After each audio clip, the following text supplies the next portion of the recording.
Thank you. I'm told that your medium of instruction is in English and there are people from Tamil Nadu. So I'll speak in English instead of Hindi. The topic is politics with principle. Politics in Sanskrit is Rajniti, and Rajniti means Niti for Raj, which means policy for governance. That should be politics, the meaning of politics. That is the making of policy for governance of a country. And naturally that would mean objectives of that policy, the priorities that should be there for politics, that policy, and finally the strategy of achieving those objectives. So politics defined simply means a policy for governance. Now the question is, in the process of getting power to govern, what is the methodology that you will use? And that is where the question of principle comes. Principles are morally and socially desirable rules, methods, and so on. What is the right way of doing it? Not by any means. That is where the word politics has got a dirty word. By itself, politics is not a dirty word. After all, it is policy for governance. But the method of getting power to make the policy, if that is unprincipled, which means it does not follow moral and socially desirable rules, then you have politics without principle. But if you do, then you have politics with principle. Now, question then becomes, principles are the means to achieve the end of politics. So Gandhiji had said very clearly, means and ends are interchangeable. Because many people said, like Subhash Chandra Bose, means are not important. We must get freedom, the end of freedom. The end is freedom, means doesn't matter. Gandhiji disagreed. He said, no, if you get by bad means, then the end will be also wrong. And therefore means and ends are interchangeable. So that's the real question, whether the means and ends are interchangeable or not. Now you see, there were great thinkers, not only Subhash Chandra Bose, but Machiavelli in Germany, who clearly said that whatever means you use, the end must be achieved. And there are many religious philosophies also which advocate that, but not the great Sanatana Dharma where this is advocated. In Sanatana Dharma, everywhere they talk about dharma. Dharma is an integral part of politics. And therefore, we must say as Indians, if you are going to do politics, it must be with principle. And that principle has to be cleverly or clearly defined. Now you see, when Rama in Ramayana kills Bali, how does he kill Bali? He tells Sugriv, I can't tell the difference between you and Bali, so you wear a mala and I will hide behind a tree and kill him. And so Rama kills Bali that way. But before dying, Bali tells Rama, what kind of a coward you are. You call yourself a Maryada Purushottam, or people call you Maryada Purushottam, you are a Kshatriya, and instead of coming straight before me and fighting me in a battle, you hide behind a tree, you tell Sugriv to wear a mala to distinguish himself, and then you kill me. Where is your morality? There Rama says, morality you have no right to talk about. You stole the kingdom of Sugriv and you stole his wife also. Who are you to now talk about morality? So now you see, we in our country, we talk about dharma and so on. But then that dharma is only amongst those of us who believe in dharma. Those who act on the basis of adharma, there we do not apply the same principles. And the same thing happened when Krishna was educating Arjuna. Because in the open court, in the open Rajya Sabha of Dhritarashtra, Draupadi's sari was being disrobed by Dushasana. At that time, Bhishmacharya stood and watched. And he said, what can I do? He was like Manmohan Singh, what can I do?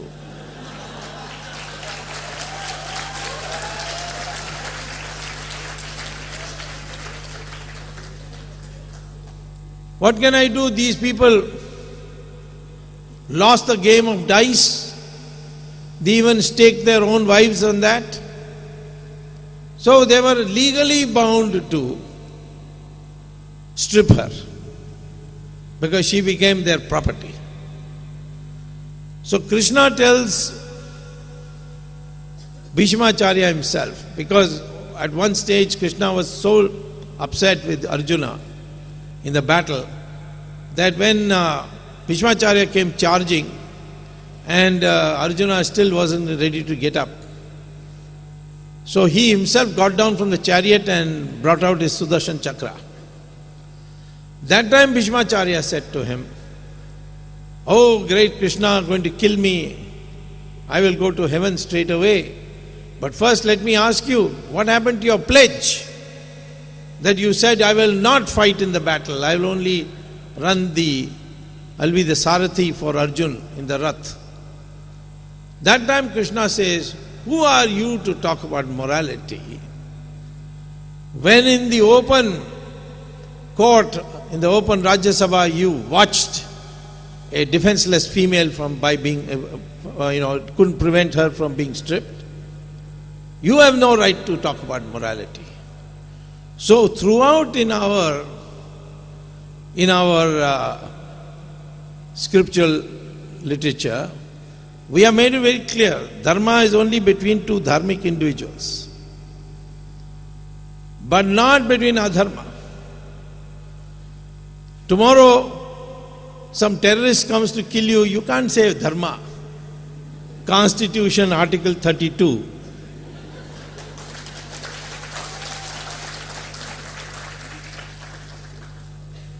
There you have to protect your society.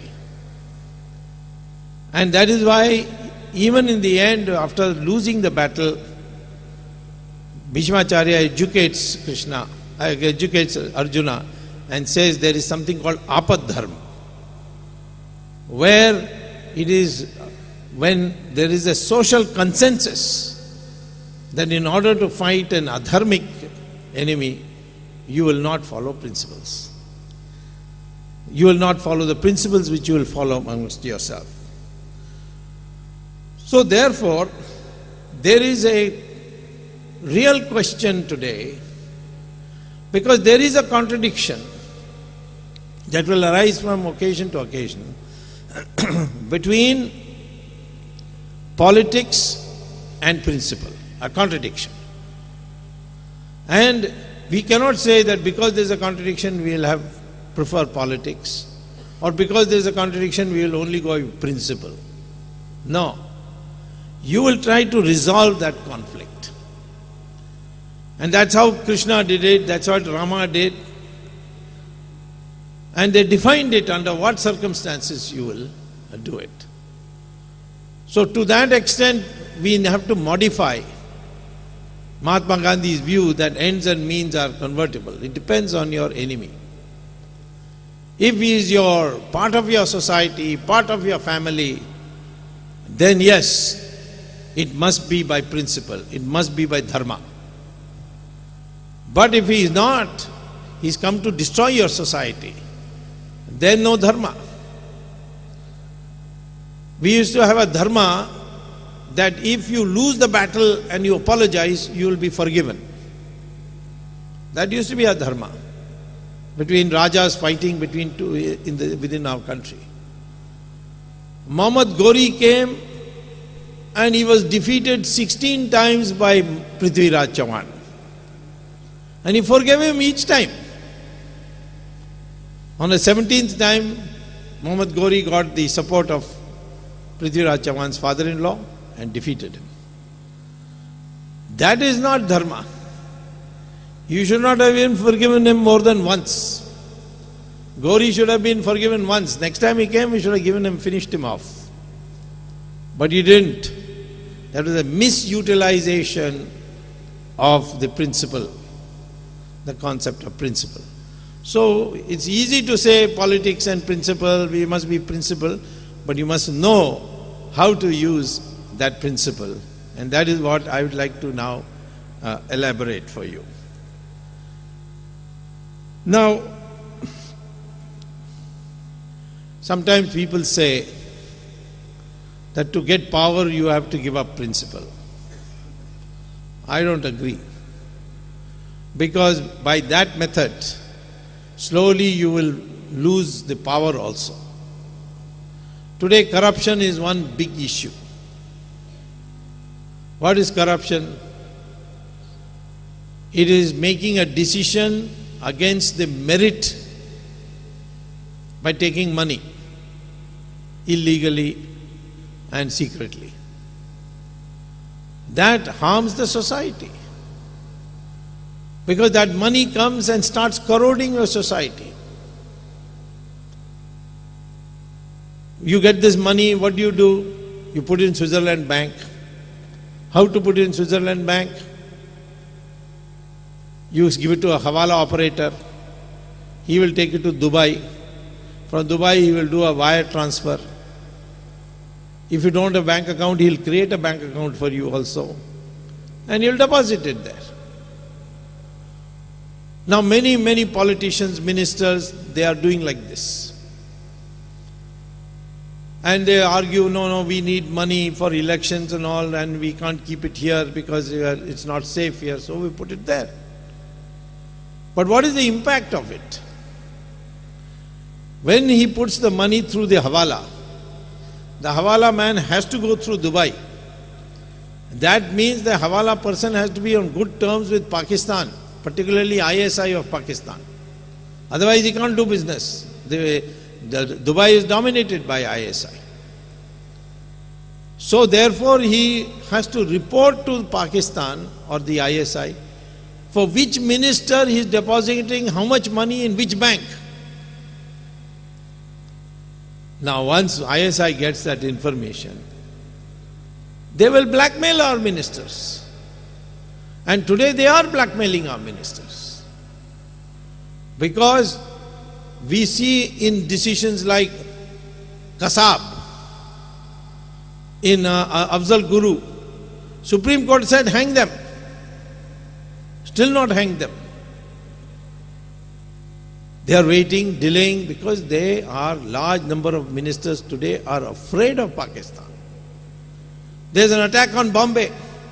Not one, now, so many attacks. All innocent people killed. Mostly Gujaratis are being killed. Javeri Bazaar and all that. Some places Jains are being killed. And we don't retaliate. It's because of this fear. So you see, you did it without principle. You needed money.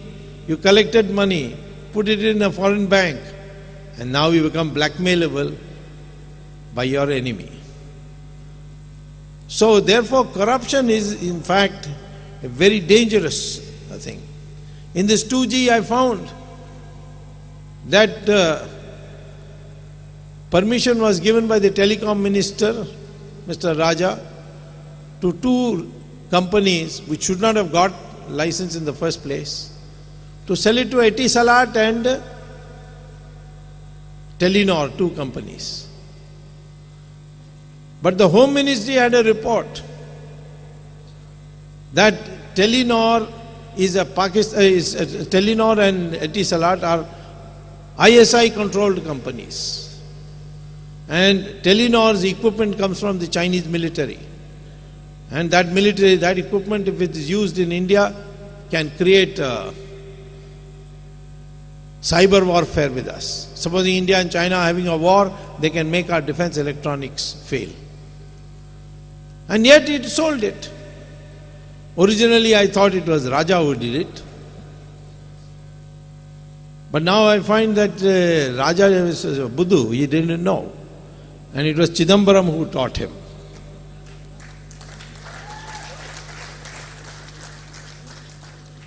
So, and Chidambaram being a lawyer and a crook, so crooked lawyers are the most dangerous people in the world. Once there was a football match going on in hell, and somebody kicked the ball very hard. The ball hit the wall, dividing heaven and hell, and it collapsed. So the heaven people came and told the hell people, hey, you've broken this wall, build it. So the hell people said, why we should build it? You are afraid of our coming there, we are not afraid of your coming here.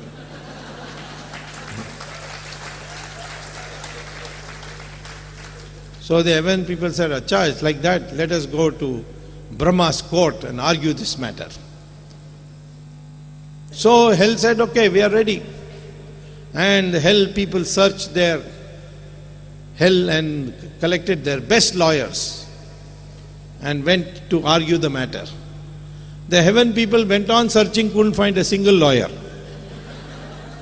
Because there were no lawyers in heaven. Well, my wife is a lawyer, so she should not hear this joke.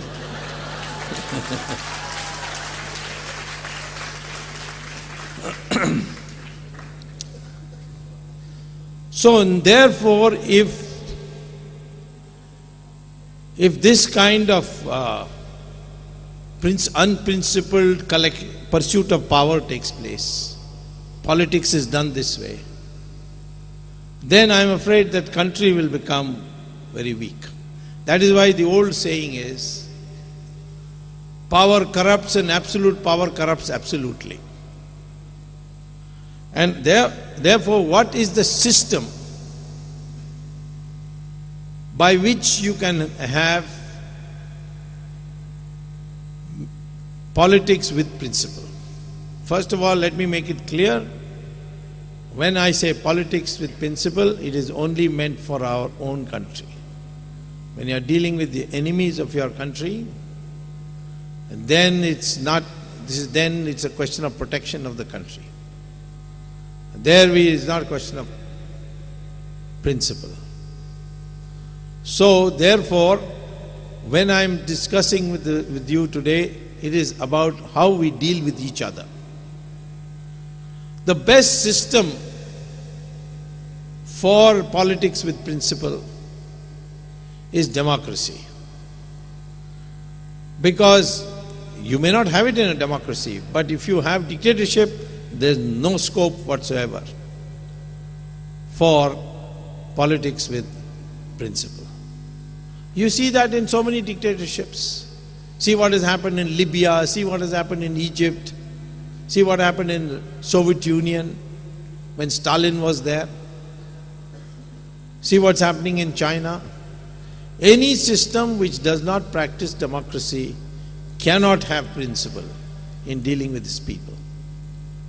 Only in a democracy you have a constitution, you have Supreme Court, you have so many other, you have a parliament, and opposition has a right to speak, etc. So first of all, let me say, In order to have politics with principle, the first thing you need is democracy. And therefore democracy is worth fighting. And your economic system should be market-based system, where everybody has a right to this thing. He doesn't have to depend on the minister for license and quota. We unfortunately, because Mahatma Gandhi was assassinated and Sardar Patel died too early, we had Jawaharlal Nehru was fascinated with Russia. And he brought in the Soviet model. And all the corruption that took place, which led to unprincipled behavior, black money, misuse in elections, all started with that. With the selling of licenses in the black market and these quotas and so on. So therefore, democracy is one. Second is market economy. Market economy doesn't mean laissez-faire, you can do what you like. No. Market economy means the government has to be a regulator. It has to be an umpire. You can't have a cricket match without an umpire. You can't have a football match without an umpire. So you need an umpire.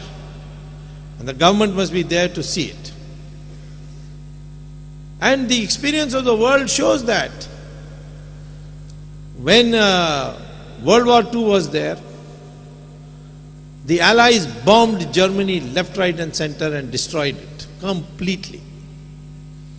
And then they partitioned Germany into two countries, East Germany and West Germany.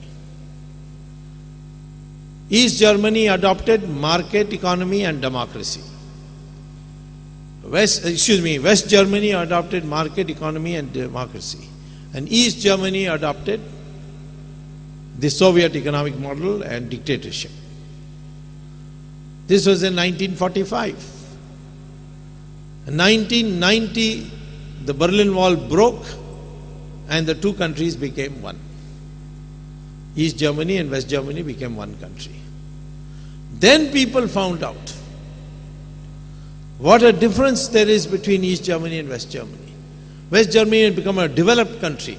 Same people as East Germans. But they became, because they adopted market economy and democracy, they became developed country. East Germany was backward. Even today it is backward. If you go to Germany and go to East Germany, you can see the difference. Same difference is there between North Korea and South Korea. If you compare the two, North Korea is dictatorship and Soviet model. And South Korea is democracy and market economy. To some extent you can say even China is different because they have adopted market economy and their economic prosperity is grown. For India also, we were going so slowly. Then economic reform came. And for economic reform, certainly the blueprints were prepared by me, but the implementing Prime Minister was Narasimha Rao. And the credit was given to Manmohan Singh. Because Sonia Gandhi didn't like Narasimha Rao. So now Manmohan Singh is Prime Minister, he cannot bring one single reform. As Finance Minister, he brought all this big reform. It was all because of Narasimha Rao, who took the blueprints from me. My government was there before. Chandrasekhar was Prime Minister. We got it already passed. Then Narasimha Rao's government came. He asked me also to help him, so he created a commission on GATT and WTO and made me chairman of it with the cabinet rank. And we implemented it. And India has grown. Previously we only used to get ambassador car, and that too after 3 years waiting. Now you can get a car. You pay 15,000, you'll get Nano, and from Gujarat. So therefore this transformation took place in India also. So I want young people to know, never ever say that democracy can't be made, cannot work. We have to make it work. Whatever problems are there with democracy and all, we have to go on correcting it, improving it. And now my opinion today, the laws of the country are sufficient to fight corruption. I have a disagreement with Anna Hazare only on this one point. I have respect for him as a person, not for his team. His team is full of Naxalites. I have no respect for that team. But Anna Hazare I have known because I was twice MP from Bombay, Ghatkopar region, Chembur, Ghatkopar, that area. And I was twice Lok Sabha from the Bombay, and therefore I knew Anna Hazare. But to say that unless there is a Lokpal bill, General Lokpal bill, passed by Parliament, no corruption can be fought, I don't agree. I have fought on 2G on this present law. And if there are fighters come up, even the system starts working. The same Supreme Court is delivering goods. I went to the trial court and told the trial court, I'm filing a complaint, which all of you know you can file. But I also told him prosecution will be done by me. So the judge said, how you can do prosecution? You're not a lawyer. You're not a government appointed lawyer. CRPC says that you have to be a government appointed lawyer. Then only you can be considered as a prosecutor. I said, no, that may be CRPC, but in Prevention of Corruption Act, Section 5 says that the person who files the complaint, he can also be a lawyer. He can also be a prosecutor. So he said, read it out to me. I read it out. He said, nobody has told me this so far.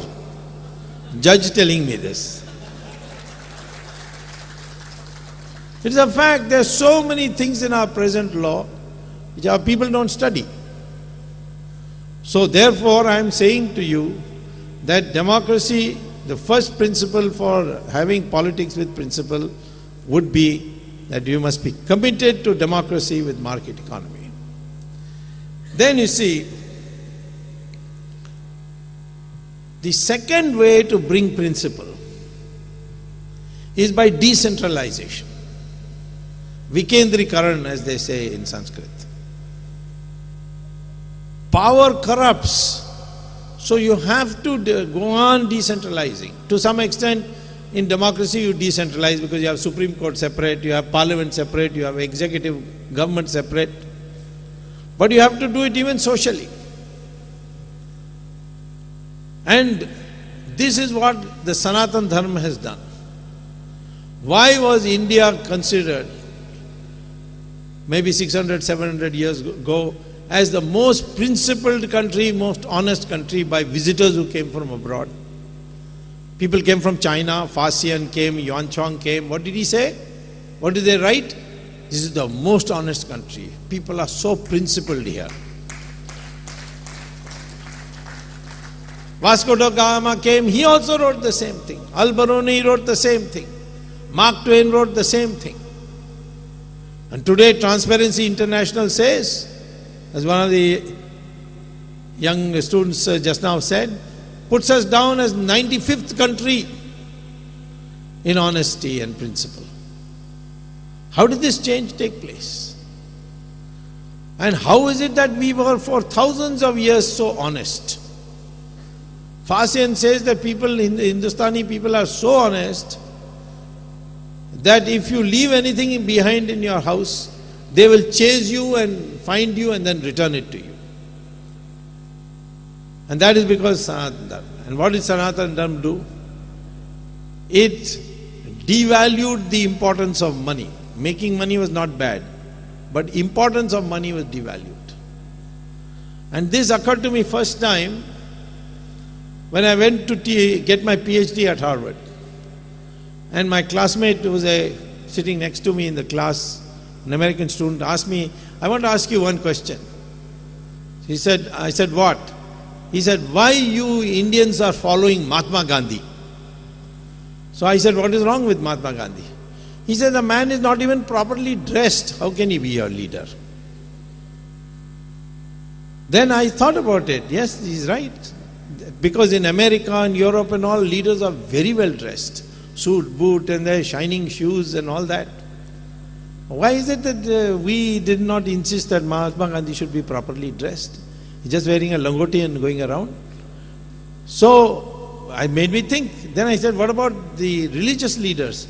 Yes, the Pope is dressed in satin gown and he's got jewels, he's got diamond necklace, ruby necklace, sapphire necklace. So there also. But in our country, all these Swamijis that you see, they are all very simply dressed in Bhagwa Kapda. And you have to respect them. And that is the mistake that Sita made. When Ravan came, he didn't come dressed like Ravan. He came in Bhagwa. And he insisted that she should cross the Lakshman Rekha. And she thought, oh, he's Pujaniya, he's a sadhu. I must, so she broke the rule and suffered for it. So sometimes people wear Bhagwa Kapda and fool you also. Many people tell me, why you are so harsh on Sonia Gandhi, poor woman, she wants to be a bahu, she wears a sari, she puts on sometimes a biddi and all that.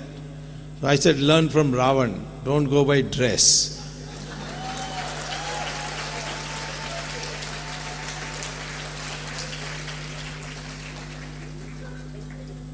So what is it that made us respect Mahatma Gandhi?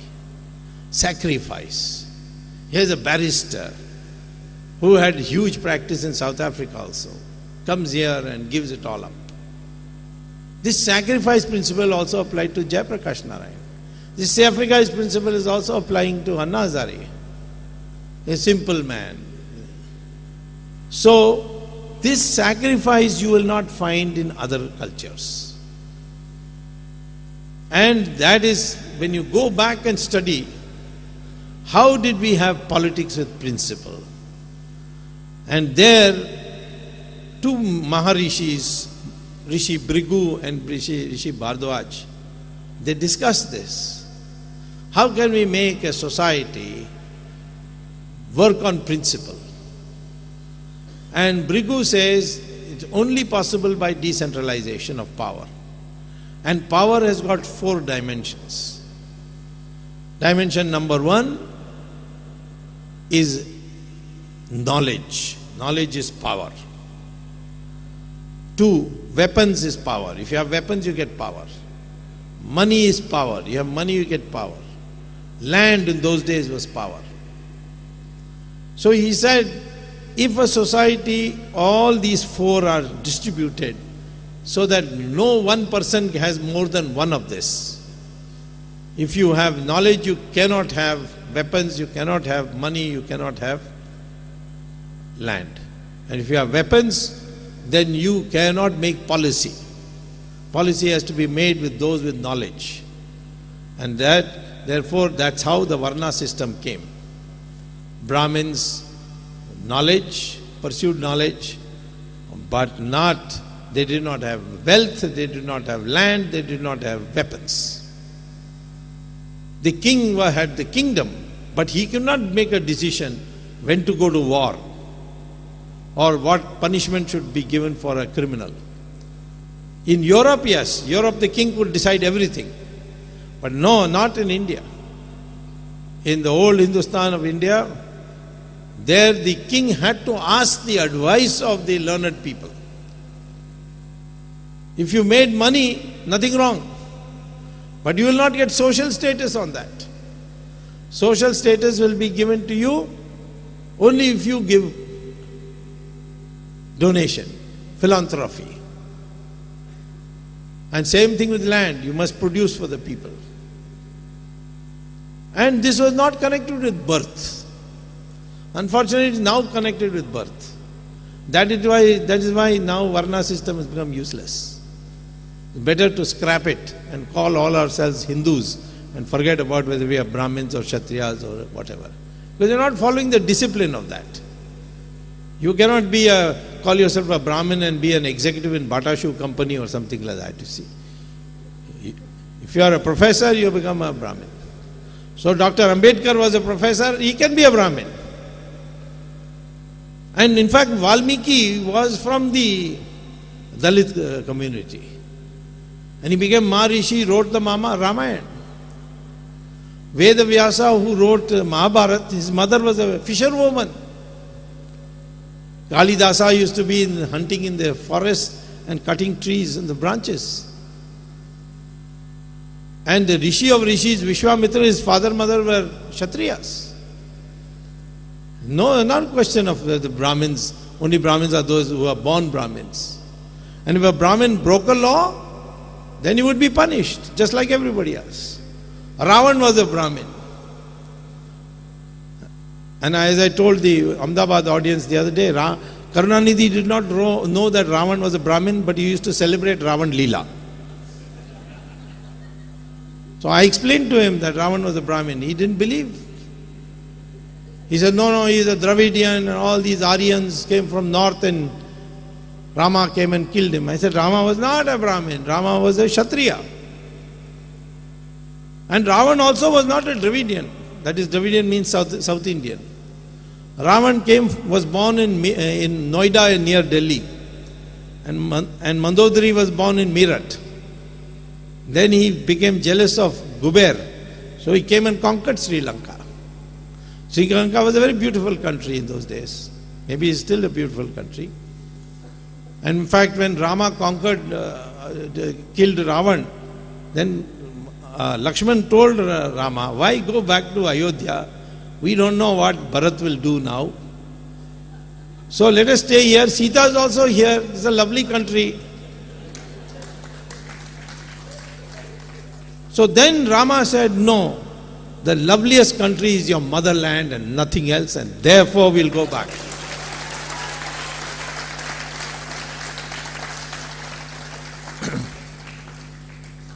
So anyway, I am saying that Ramchandraji was a Kshatriya. He killed Rama. The Brahmins did not say, oh, he's killed one of our Brahmins. Because he broke the law, he had to be killed. So that principle, you see, of decentralization of power. And Mahatma Gandhi comes as a Maharishi on that basis. Because he gave you knowledge. He built a whole new ideology of non-violence, and he had nothing for himself. This sacrifice principle is what brings clarity and cleanliness to politics. And that must come. Today, because of globalization, everybody wants to make money. For no reason at all. Some by hook or crook also. I once went to give a lecture at the IIM Bangalore. And there, I asked the students, you people have done competitive exams to come here, and you're going to get an MBA. Why you want to be an MBA? And 99% of the class said, because we want a good job. So I said, you're not interested in marketing theory, you're not interested in finance theory. No, that's all right, that is for passing exam. But you got an MBA, then tomorrow my parents can put an advertisement in Times of India matrimonial column, MBA, good dowry expected, girl must be beautiful. You know, this is all, this materialism has come. Sanatana Dharma had said materialism, yes, material prosperity is necessary.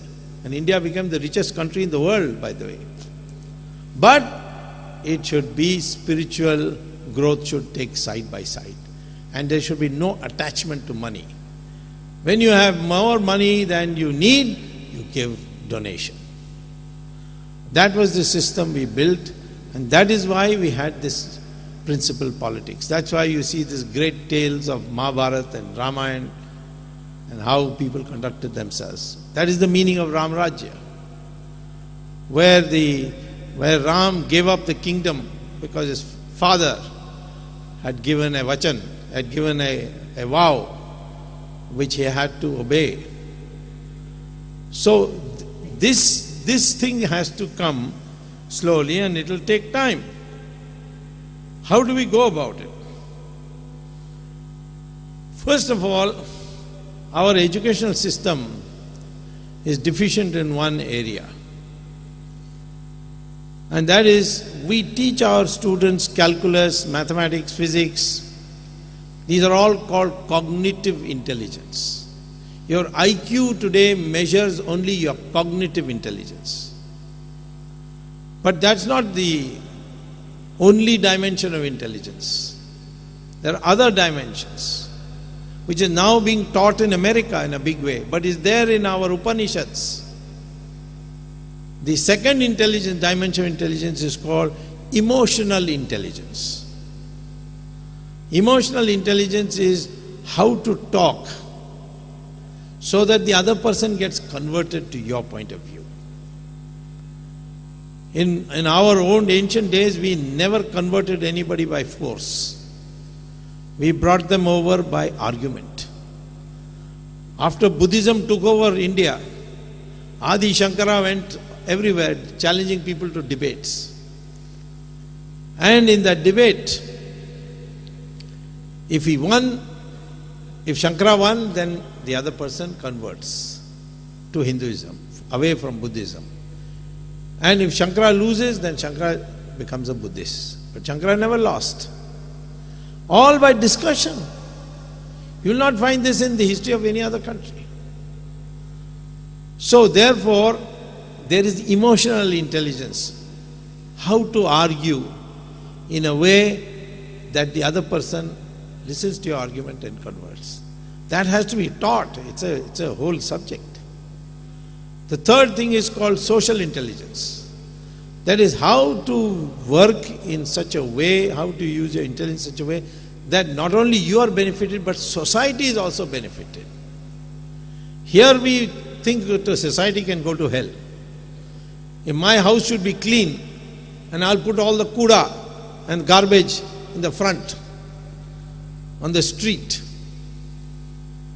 That mentality we have. So this requires if you want to be a principled person, then you must have a social intelligence. I mustn't do anything which will hurt society. I should not send my money to Switzerland when the country needs resources. You know how much money is abroad in foreign bank accounts? 70 lakh crores. We'll bring it back, don't worry. Of which 100,000 crores. And if we bring it back, then for the next 25 years you won't have to pay any taxes at all.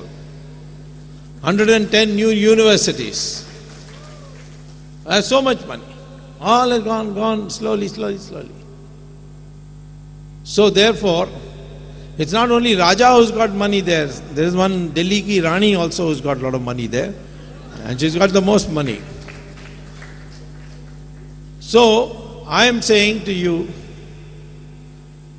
that this social intelligence has to be imbibed in our universities now. Fourth is moral intelligence. That's where dharma comes in. You do not do something which is immoral. You don't lie, you don't cheat, you don't do fraud. That is to come from inside. You see, we had these rules. Unfortunately, we use these rules even with foreigners. We said that morally speaking, battle should not take place at night. So we had a rule that the war, if one Raja declares war on another, then what will happen is that he has to fight only when the sun rises, and he has to retire back to his tents when the sun sets. Only in daylight the battle will take place. When the foreigner came, he came at night.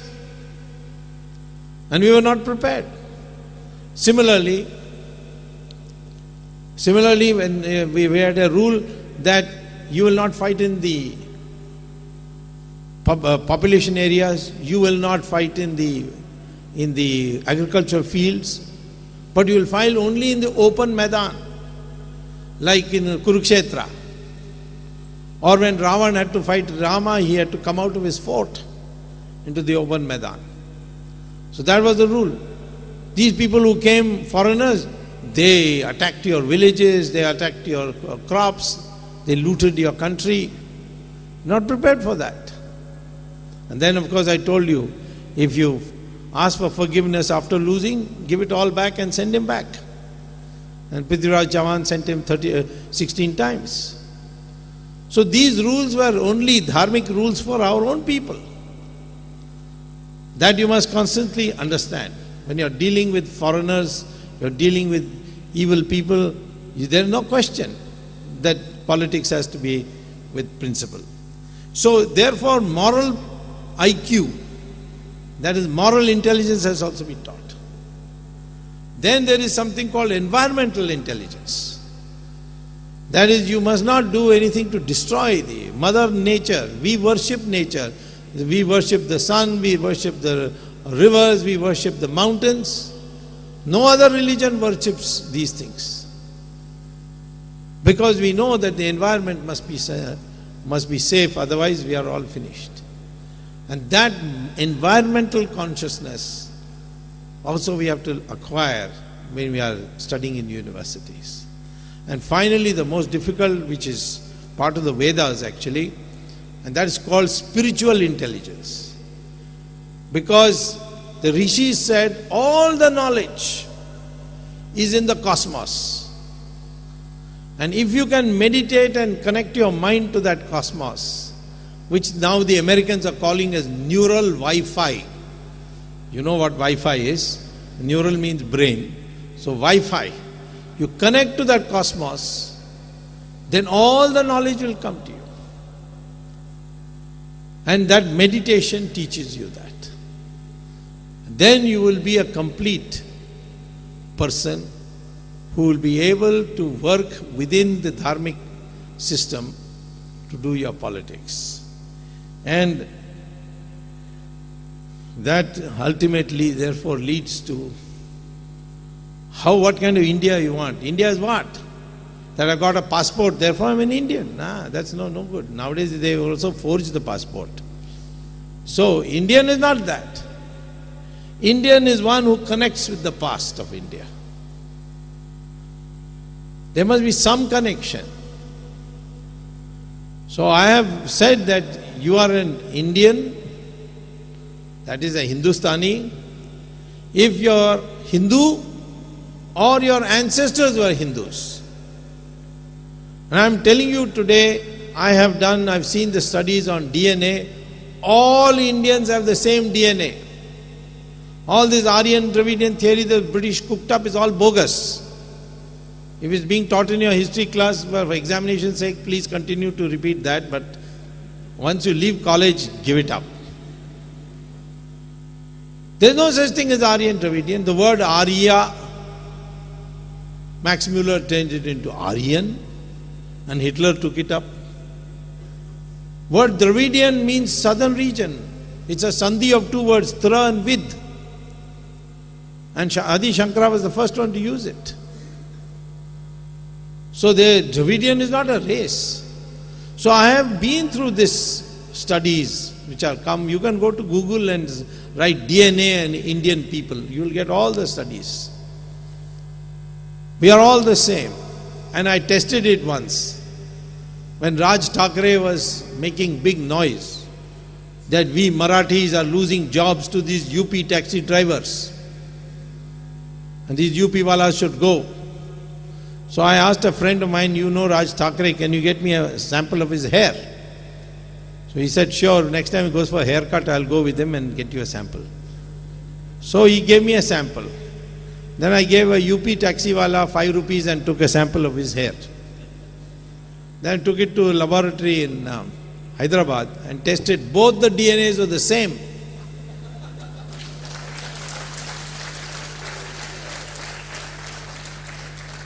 So I came and announced, saying that Raj Thackeray has also come from UP because his DNA is the same as the UP wala. And if he challenges me, let him come on the stage and give me a sample of his hair. I've got a mobile unit of DNA testing. Brahmins and scheduled caste also have the same DNA. There was no law which said that scheduled caste children have to be scheduled caste. Otherwise Valmiki would not have been Maharishi.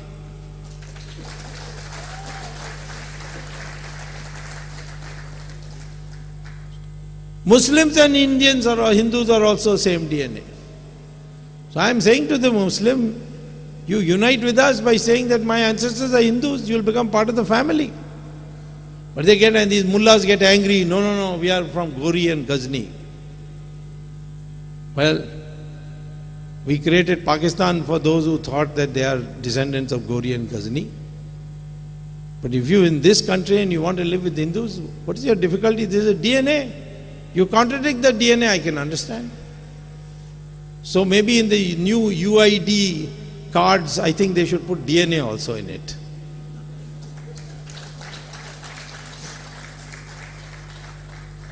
So that identity is necessary for principle, because then you will say, for my countrymen, I will not betray him. Then you get principle. My countrymen, I will defend him. 5 lakh Kashmiri Pandits have been driven out from Kashmir. Nobody talks about it. Because we don't have that feeling of Indian. We are Hindustanis. Our temples are being knocked down everywhere. Poor Hindus in Pakistan are even today suffering. We have no principle when it comes to that. And that is why we have surrendered to terrorists over and over again, because we don't have a concept of identity. So what should we do to bring this back? Well, I would like the youth to now start thinking in fresh terms. You can have a career, no doubt. You must have a career. But don't have a career just because you get you a good job. Have a career where you feel that this is something I want. I want to be an economist. That's why I'm studying economics. Or I want to be a lawyer. That's why I'm studying law. 2, you must learn to take risk. Because you cannot have principle if you can't take risk.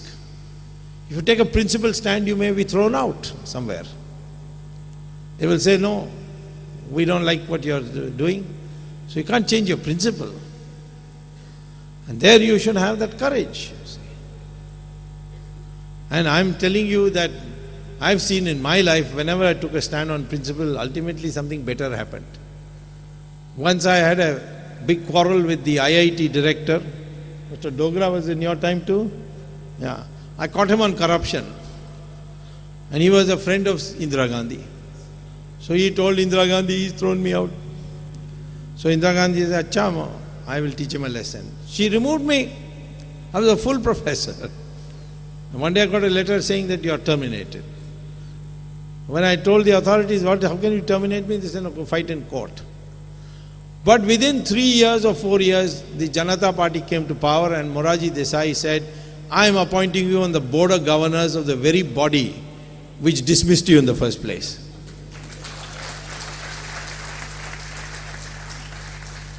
But I told Morarji, I'll have to sit with all those people who threw me out. He said, don't worry, I'm removing them also. I never knew that this will happen. But I took a principled stand. And I'm saying to all of the youth people, don't think of these consequences. I'm all the time confronted with young people saying, what will happen if tomorrow the judge turns against you? Why are you worrying about that? Somebody was telling me, my wife is pregnant, what happens if the child born has a twisted nose and nobody wants to marry her or him? I said, don't have pregnancy then.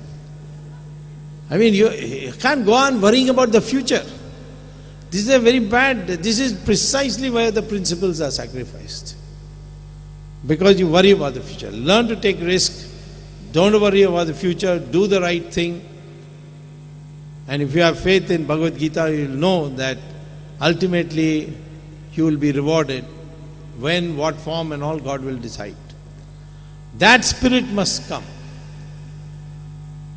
And then only we can bring in this change. Politics is an essential part of running a society. We need good people. Many years ago, I was recruiting some people for membership at Bangalore. So one boy said, see, I am very keen to join Janata Party, but my parents are against my joining politics. Can you talk to my parents? I said, yes, I will talk to them. So I went to his parents' house and I told them, this young boy wants to join, why are you objecting? He said all kinds of things about politics. I said, yes, politics is bad, but it needs to be cleaned up. He said, no, this boy has to become an engineer, we have very heart is set on it. Then I said, then what will happen to our politics? He says, oh, you want somebody for politics? Take my second son, he's a useless fellow, he's a vagabond. You can have him. And that mentality we have to get rid of. Politics is a profession where is governance. We must get into it. Today we may criticize Obama any amount, but he's a Harvard Law. Bush also went to Harvard Business School. Kennedy was also in Harvard. Roosevelt was in Columbia. You know, they are all educated people in politics there. So we need now. And you can't come in and expect everybody to welcome you, because the people who are already there will see you as a threat. So you've got to fight. And you must know how to fight.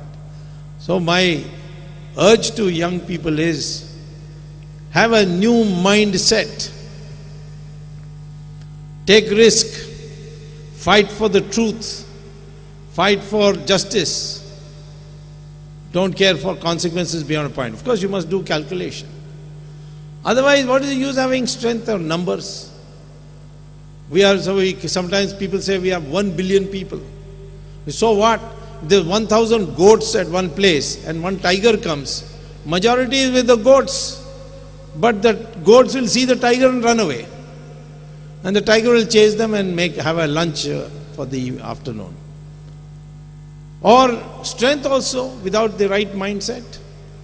You go to a circus, you will see 5 Singhs, lions. And inside the cage will come a thin, wiry ringmaster and he will order the lions, get up. And they will all climb up the bench. Obey. Each one of the lions is strong enough to kill that ringmaster. And these lions are called Singhs. But they have all been pacified. Their brain has been managed from childhood. Our Manmohan Singh is also one of those Singhs, you see. A circus lion. People say this Prime Minister's chair has so much strength. Why can't you use it? The same way as the lion in the circus. He has so much strength, but why doesn't he use it? Because of the mind. So you want politics with principle, you got to take risk. You want politics with principle, you must be ready to make sacrifice. You want politics with principle, then you must educate yourself in these 6 intelligences that I talked to you about. And then we will have politics with principle as we... Good evening, Dr. Swami. My name is Jay Pachigar. I'm a first year political science student of Maharaja Sayajirao University. You talked about this DNA and all thing, that all Indians have same DNA. Why there should be a caste system? Why call one Brahmin or Kshatriya? Why not all Hindustanis? And even Muslims should call them, I mean, your speech was in such a way that you meant that even Muslims should call them Hindus. Why not call everyone Indians?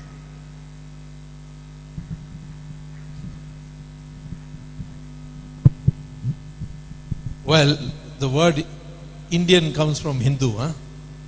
So you want the anglicized version of Hindu, but not the original version of Hindu.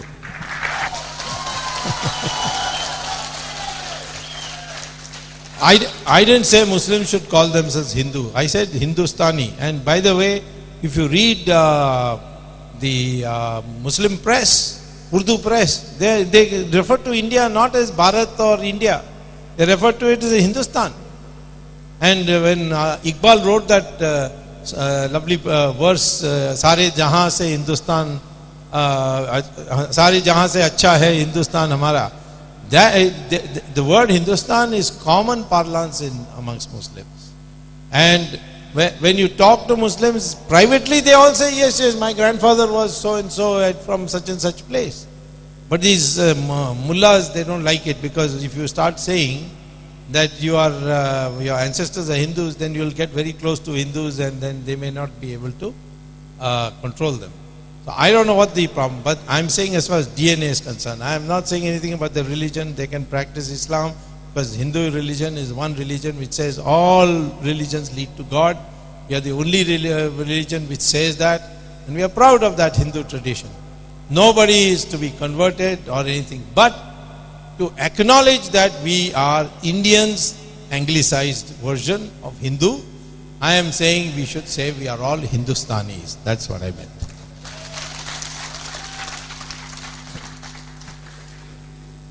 Good evening, sir. Sir, at some point you had mentioned something about decentralization of government. I want to ask that Mahatma Gandhi had advocated the economic growth of the country in terms of like cluster growth, in terms of cooperatives and everything. I want to ask about your take today, whether the cluster growth would work or not.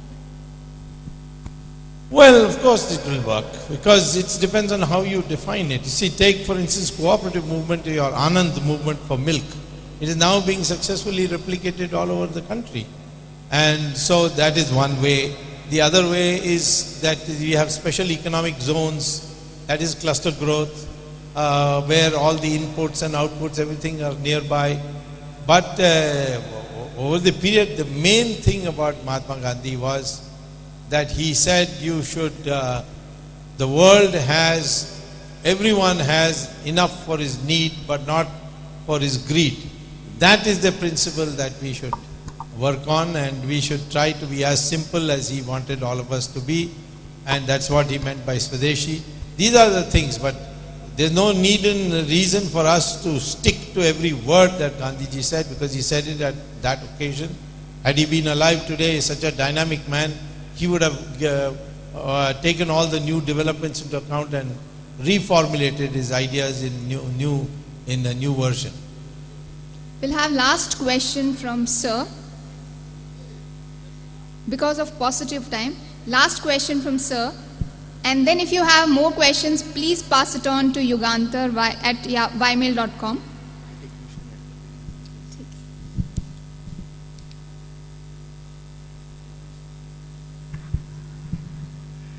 These days, the principle of marketing is being applied by politicians. Marketing? Marketing. Ah. You know, in marketing, you say what the customer wants. Yeah. So today, the people are going what the voter wants. Now, if the voter is uneducated, is backward, what we need really is transformational leader, like Mahatma Gandhi or Swami Vivekananda or people like that, who transform things. Unfortunately, they are following the marketing principle of what the voter wants. And therefore, we are not progressing as fast as we should. Do you agree with this? Well, I understand the substance of what you're saying, although it's not a pointed question.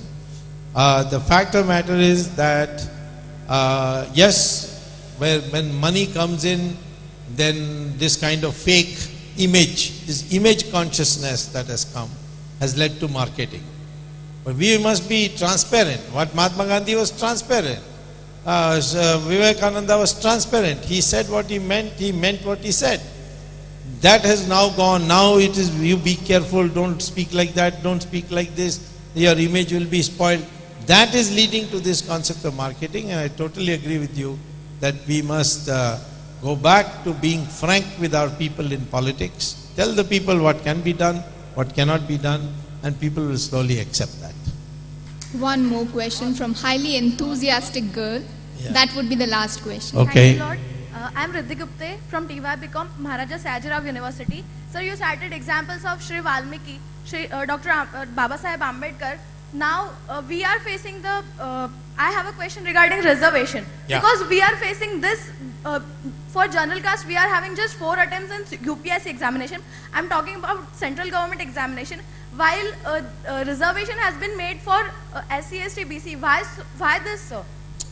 Well, first of all, let me say the principle of reservation that I accept is that if a community has never been the ruling class in this country, then that community is qualified to get reservation.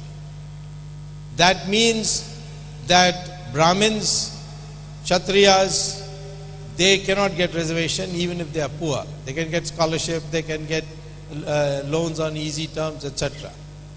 Similarly, Muslims and Christians also cannot get reservation because they have been ruling classes. Muslims ruled this country for 800 years and Christians ruled it for 200 years. So they cannot get. Nor can Yadavas and Jats, they have also been ruling classes. They also cannot get. But scheduled castes and scheduled tribes, they have never been ruling classes and they have been exploited, they have been discriminated against. And furthermore, in 1932, if Dr. Ambedkar had not made that sacrifice when Mahatma Gandhi was fasting and told the British, we don't want your separate electorate system. We knew, of course everybody knew the mischief the British did.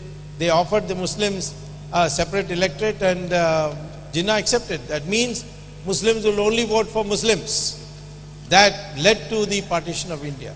And at that time, the second mischief they did is that for scheduled caste they said, we'll give you separate electorate. And Mahatma Gandhi went on fast on to death. He said, this is the end of India. And Ambedkar had the guts to tell, now I agree with Mahatma Gandhi, and he informed the British, we don't want your separate electorate. At that time, Mahatma Gandhi made a promise that when India becomes free, we will make reservations for you in jobs. I think personally we can modify that by saying any family which has got 1 or 2 generations of reservations, they should not get it in the third generation or the second generation. The creamy layer part which the Supreme Court has talked about. But as far as scheduled castes and scheduled tribes are concerned, we should continue the reservations for them. But as far as everybody else is concerned, they've all been ruling classes in this country. They can get scholarships, they can get loans. Of course, the Yadavas and the Jats and all have already got reservation. But we should persuade them, we should talk with them, bring them over and make them give it up. And so that the country will, over a period of time, slowly move towards a zero reservation.